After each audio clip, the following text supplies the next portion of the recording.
Yeshayahu chapter 5. Let me sing for my well-beloved a song of my beloved concerning his vineyard. My well-beloved had a vineyard in a very fruitful hill, and he digged it, and gathered out the stones thereof, and planted it with the choicest vine, and built a tower in the midst of it, and also hewed out a winepress therein. And he looked that it should bring forth grapes, and it brought forth foul grapes. And now, O inhabitants of Jerusalem and men of Yehudah, judge, I pray you, betwixt me and my vineyard. What could have been done more to my vineyard that I have not done in it? For what reason, when I looked that it should bring forth grapes, brought it forth foul grapes? And now I will tell you what I will do to my vineyard. I will take away the hedge thereof, and it shall be eaten up. I will break down the wall thereof, and it shall be trodden down, and I will lay it waste. It shall not be pruned nor hoed, but there shall come up briars and thorns. I will also command the clouds that they rain no rain upon it. For the vineyard of Yahweh of hosts is the house of Yisrael, and the men of Yehudah his pleasant plant. And he looked for justice, but behold oppression, for righteousness, but behold a cry.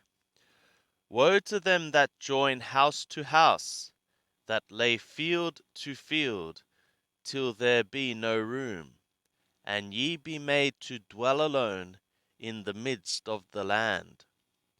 In my ears, saith Yahweh of hosts, of a truth, many houses shall be desolate, even great and fair, without inhabitant. For 10 acres of vineyard shall yield one butt, and a homer of seed shall yield but an ephah. Woe to them that rise up early in the morning, that they follow strong drink, that tarry late into the night, till wine inflame them. And the harp and the lute, the tabret and the pipe, and wine are in their feasts, but they regard not the work of Yahweh, neither have they considered the operation of his hands. Therefore my people are gone into captivity for lack of knowledge, and their honorable men are famished, and their multitude are parched with thirst. Therefore Sheol hath enlarged its soul, and opened its mouth without measure, and their glory, and their multitude, and their pomp, and he that rejoiceth among them, descend into it. And a human is bowed down, and a man is humbled, and the eyes of the lofty are humbled. But Yahweh of hosts is exalted in justice, and God the Holy One is sanctified in righteousness. Then shall the lambs feed as in their pasture, and the waste places of the fat ones shall wanderers eat. Woe to them that draw iniquity with cords of falsehood, and sin as it were with a cart rope, that say, Let him make speed, let him hasten his work, that we may see it, and let the counsel of the Holy One of Yisrael draw near and come, that we may know it. Woe to them that call evil good, and good evil, that put darkness for light, and light for darkness, that put bitter for sweet, and sweet for bitter. Woe to them that are wise in their own eyes, and prudent in their own sight.